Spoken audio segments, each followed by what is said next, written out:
pemirsa, dan itu tadi adalah video mengenai air ketumbar ya kan. Rendaman ketumbar. Rendaman air ketumbar yang konon katanya banyak sekali manfaatnya. Betul, nah, hari ini kita akan membahasnya. Sudah ada Dr. Wawahi Muli, spesialis farmakologi klinis. Halo dokter. Baik, Minal aidin wal faizin dokter. Sama-sama Arlen, sama-sama Haika. Dok, ini ada anggapan di masyarakat dok ya. Katanya konsumsi air rendaman ketumbar baik untuk pencernaan. Ini fakta atau mitos dok? Ini fakta, Haika ya. Kenapa dok? Ya, jadi perlu dijelaskan bahwa penggunaan air rendaman ketumbar untuk mengatasi masalah pencernaan itu sudah sangat lama digunakan ya. Nenek moyang kita sudah menggunakan itu untuk mengatasi misalnya keluhan kembung, keluhan diare, atau misalnya mual seperti itu. Karena memang air rendaman ketumbar ini mengandung banyak nilai gizi yang mampu membantu mengelola peristaltik atau gerakan usus kita seperti itu, sehingga keluhan tadi mual atau kembung itu bisa berkurang dengan kita mengkonsumsi air rendaman ketumbar. Tapi tidak akan menyebabkan efek lain kan dok? Misalnya diare gitu atau sembelit? Ya, kalau digunakan dalam dosis yang cukup, artinya tidak berlebihan, itu bisa digunakan untuk mengatasi gangguan tidak tersebut. Berlebihannya tuh seberapa nih dok? Nah, itu penting digarisbawahi ya, bahwa umumnya kita menggunakan air rendaman ketumbar cukup kira-kira mungkin bisa saya peragakan. Silakan dok. Ya, jadi kalau kita lihat di sini ada ketumbar yang dalam bentuk kering ya, Arlin. Coba kalau kita lihat, kita harus perhatikan bahwa ketumbar ini harus dalam keadaan bersih. Ya, jangan misalnya ada jamur atau ada serpihan kotoran. Artinya kita yakinkan dulu sebelum kita konsumsi dalam keadaan bersih, kemudian juga dalam keadaan kering. Ya. Jadi dicuci dulu baiknya. Dicuci dulu kemudian dijemur, gitu ya. Jadi kita pastikan sudah bersih, baru kemudian kita bisa memulai menggunakannya. Dosis yang ideal atau yang cukup kira-kira lebih kurang 2 sendok makan, Arlin. 2 sendok makan itu kita taruh di dalam wadah seperti ini ya. Kira-kira kalau digramkan sekitar 50 gram seperti itu ya. Jadi kita masukkan air panas, Dokter Alin bisa minta tolong. Lebih kurang 250 ml seperti itu ya. Hati-hati ya. Kemudian ya cukup, kira-kira cukup. Kemudian kita tunggu Dokter Arlin. Jadi bisa umumnya kita tunggu sekitar 30 menit. Berapa lama nih dok? Kira-kira lebih kurang 30 menit sampai 1 jam. Kemudian yang kita ambil adalah bukan bijinya tetapi air rendamannya. Jadi bijinya yang ini yang sudah selesai kita rendam, disaring boleh atau ini 30 menit kemudian kita saring ya dok ya. Kemudian setelah sampai bersih, air rendamannya tadi boleh langsung kita minum umumnya pada saat perut kita kosong seperti itu. Kenapa dok? Ya, justru pada saat perut kosong ya dok ya? Jadi artinya supaya kita mendapatkan efek yang baik. Tidur gitu dong langsung. Betul sekali ya. Jadi kita mendapatkan efek yang baik. Dalam hal ini tidak tercampur dengan makanan sehingga absorpsi atau penyerapannya menjadi lebih optimal. Berapa lama nih dok setelah minum air ketumbar terus kita boleh sarapan pagi itu berapa lama?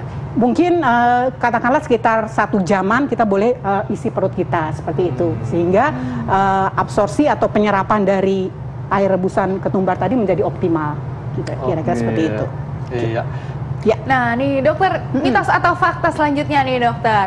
Katanya minum air rendaman ketumbar itu baik untuk penderita diabetes. Mitos atau fakta dokter? Itu juga fakta. Ya Arlin ya. Ya, kalau kita pelajari ya baik penelitian pada hewan coba ya, juga ada sedikit penelitian pada manusia, itu menyatakan bahwa rendaman daun ketumbar tadi itu akan mengoptimalkan masuknya glukosa ke dalam sel seperti itu ya. Jadi keadaan hiperglikemia atau gula darah yang tinggi di dalam sirkulasi itu menjadi menurun karena gulanya kemudian diuptake atau diambil oleh sel untuk kemudian dia melakukan fungsinya. Dan di samping itu ada juga penelitian menyatakan bahwa ketumbar tadi atau dalam istilah aslinya koriander itu populer sekali, itu bisa menyebabkan sel beta Pulau Langerhans atau pankreas, di mana dia adalah produksi insulin yang terpenting, itu menjadi stimulasi insulin seperti itu. Oh, gitu. Ya, itu kan biji ketumbar, Dok. Ya. Nah, bagaimana dengan daun ketumbar? Ya, mungkin banyak orang yang belum tahu bahwa ketumbar tadi itu punya daun. Iya. Ya, karena memang tidak umum Saya ya. juga baru tahu dong. Kalau kita lihat ini seperti daun seledri, memang karena dia masih satu family ya dengan seledri ya, tetapi agak berbeda dari baunya seperti itu. Kalau bau seledri itu khas sekali ya. Nah, ini lebih mirip seperti bau ketumbar tentunya. Nah, di orang-orang Mediterania itu sangat populer sebagai salad, Arlene ya. Jadi ini digunakan dalam keadaan fresh atau segar. Jadi bukan seperti daun sop yang dicelup ke dalam sayur, tetapi digunakan dimakan secara Dilalap, sehat. Dok, Ya, ya. dilalap. Oh, jadi sebagai lalapan gitu ya, Dok ya? Apakah ini ada manfaat juga untuk penderita diabetes, Dok? Nah, untuk penderita diabetes, kandungan dari biji ketumbar jauh lebih banyak nutrisinya. Umumnya nutrisi yang terdapat di dalam daun ketumbar ini adalah terutama vitamin dan serat ya. Vitamin A, B, C seperti itu, seperti umumnya sayur mayur itu kaya sekali dengan elektrolit ya, dengan mineral dan juga vitamin. Seperti itu. Iya. Oh gitu. Oke. Nah, dokter, mitos atau fakta selanjutnya nih, dokter. Rutin konsumsi air rendaman ketumbar itu dapat mencegah penyakit kanker. Fakta atau mitos, dokter? Jangan dijawab dulu, dokter. Sesaat lagi kita akan kembali tetap di Hidup Sehat. Masih komen ketumbar nih. Tadi ada pertanyaan yang belum dijawab, Dok. Ya. Katanya rutin konsumsi air rendaman ketumbar dapat mencegah penyakit kanker. Ini fakta atau mitos, Dok? Saya harus bilang itu suatu mitos ya, Haikal ya. Meskipun ada uji, tapi masih dalam bentuk uji pada sel, menyatakan bahwa dia mampu menghambat pertumbuhan sel kanker. Tetapi kembali lagi itu masih di dalam sel ya, laboratorium. Tidak bisa kita kemudian interpretasi ke dalam manusia ya. Karena kita tahu bahwa penyebab kanker itu multifaktorial. Ya, banyak sekali faktor-faktor yang berkontribusi terhadap perkembangan kanker. Jadi pada prinsipnya bagaimana kita mencegah kanker adalah gaya hidup yang baik, makanan yang adekuat, kemudian rutin kita melakukan deteksi dini dan sebagainya. Jadi kita tidak bisa mengandalkan misalnya suatu tumbuhan herbal untuk mencegah kanker. Setuju banget, Dok. Nah, selanjutnya nih, Dok, fakta atau mitos bahwa minum air rendaman ketumbar itu dapat mencegah infeksi bakteri dan virus. Fakta atau mitos, dokter? Saya juga harus bilang itu suatu mitos ya, Arlene, sayang sekali ya. Kalau fakta langsung biji ketumbar habis di masyarakat. Ya, perlu digarisbawahi tadi Arlene sebut sebagai pencegahan ya, pencegahan bakteri maupun pencegahan virus. Bagaimana kita mencegah masuknya bakteri ataupun virus itu tergantung dari daya tahan tubuh kita ya. Kita dilengkapi oleh daya tahan tubuh yang baik. Di samping itu pola hidup yang baik, pola hidup yang bersih, makanan yang bergizi itu akan berkontribusi paling tinggi dalam hal mencegah masuknya patogen ke dalam tubuh kita. Jadi multifaktor, Dok ya. Betul sekali. Ya. Dok, ini juga katanya, Dok ya, yang beredar di masyarakat, minum air rendaman ketumbar dapat menurunkan kolesterol jahat. Ini fakta atau mitos, Dok? Kalau yang ini suatu fakta, Haikal. Fakta. Wow. Berarti habis makan opor, rendang, semuanya kita jangan lupa minum air rebusan ketumbar itu. Tapi tunggu dulu. Oh, tunggu dulu. Gimana dong? Jadi efeknya dalam hal menurunkan kolesterol jahat, dalam hal ini LDL, itu butuh waktu yang panjang. Jadi tidak serta-merta kita misalnya minum 1-2 kali kemudian LDL kita turun. Tidak. Mesti rutin, Dok. Mesti rutin dalam jangka waktu katakanlah 1 bulan baru kita memperoleh hasil yang maksimal seperti itu.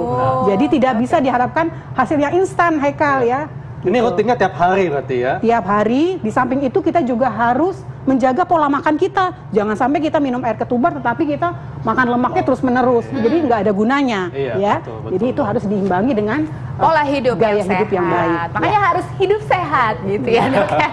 Nah, selanjutnya nih, Dok, ada juga mitos fakta yang beredar di masyarakat bahwa minum air rendaman ketumbar itu secara rutin dapat meringankan nyeri sendi. Fakta atau mitos, dokter? Itu juga fakta ya. Kenapa, Dok? Ya, sebenarnya penggunaan biji ketumbar sebagai analgesik ya untuk mengurangi nyeri itu lebih baik digunakan secara topikal. Jadi bukan dimakan. Jadi bukan diminum, Dok. Umumnya orang-orang zaman dahulu ya, atau nenek moyang kita atau dari negara lain, mereka menggunakannya untuk pengobatan nyeri sendi misalnya, itu dengan ditumbuk ya, kemudian ditempelkan secara topikal ke daerah yang sakit ya. Jadi efek yang dihasilkan lebih baik karena dia punya efek lokal ya. Jadi lebih baik secara langsung diolesi di tempat yang sakit.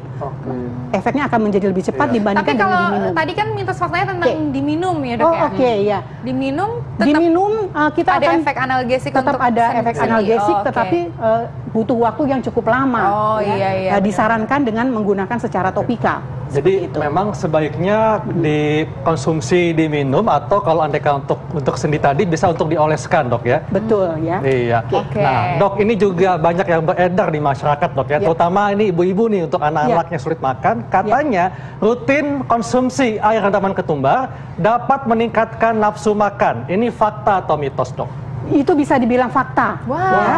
Mengapa demikian? Tadi mungkin dari awal kita cerita bahwa ketumbar dapat membantu melancarkan pencernaan. Ya. Pada anak-anak yang sulit makan atau orang dewasa yang sulit makan, umumnya dia merasa kembung, begah. Jadi sehingga bantuan dari daun ketumbar dapat memperlancar peristaltik usus sehingga rasa lapar itu kemudian menjadi timbul. Di samping itu sebenarnya ada yang spesifik dari ketumbar ini, dia punya bau yang khas gitu ya.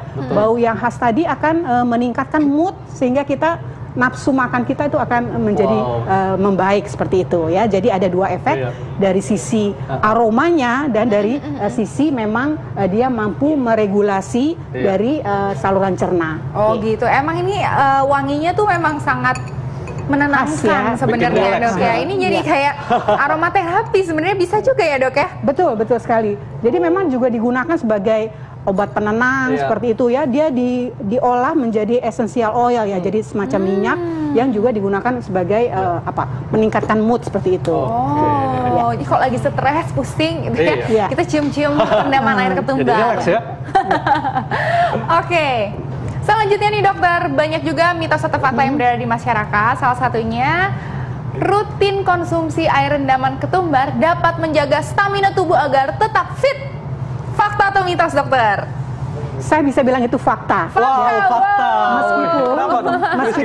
Meskipun tetap tentunya kontribusi yang lain, misalnya kita exercise yang adekuat, kemudian gizi yang baik. Mengapa demikian? Tadi saya katakan bahwa tidak hanya di biji ya, tetapi juga di sayurnya ini banyak mengandung vitamin dan juga mineral yang dibutuhkan dalam hal daya tahan tubuh seperti itu. Mengandung banyak vitamin A, vitamin B, vitamin C yang memang diperlukan dalam jumlah cukup untuk daya tahan tubuh kita.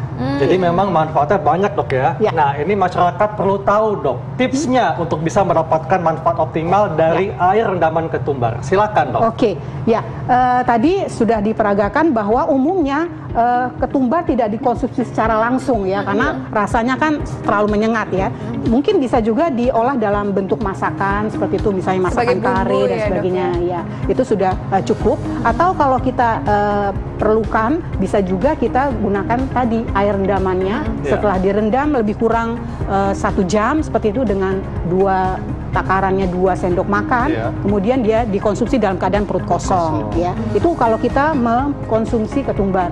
Bagaimana kalau kita mengkonsumsi daunnya ya? Ini sebenarnya di pasaran juga cukup banyak, cuman memang kurang populer ya. Ini bisa dikonsumsi secara segar ya, sebagai salad. Jadi bukan untuk ditumis atau dimasukkan ke dalam sayur sop. Ini kandungan gizinya cukup baik. Mak kalau dibuat tumis beda dok jadinya? Nanti beberapa zat aktifnya kemudian akan larut menjadi hilang seperti jadi itu. Sayang ya dok ya sebenarnya ya. Jadi sebaiknya dilalap pemirsa ya, dimakan langsung atau dibikin salad tadi ya. Oke, terima kasih dok untuk informasinya. Sama-sama Terima kasih banyak dokter. Sama-sama Arin. Dan ini adalah menutup hari kita, menutup sesi kita pada hari ini. Dan juga pemirsa jangan lupa selalu saksikan Hidup Sehat TV One tiap hari Senin sampai Jumat jam 1 sampai jam 2 siang live di TV One. Dan kami pamit, saya Dr. Hekal. Saya Dr. Renita Arlin. Indonesia Hidup Sehat. Selamat Lebaran.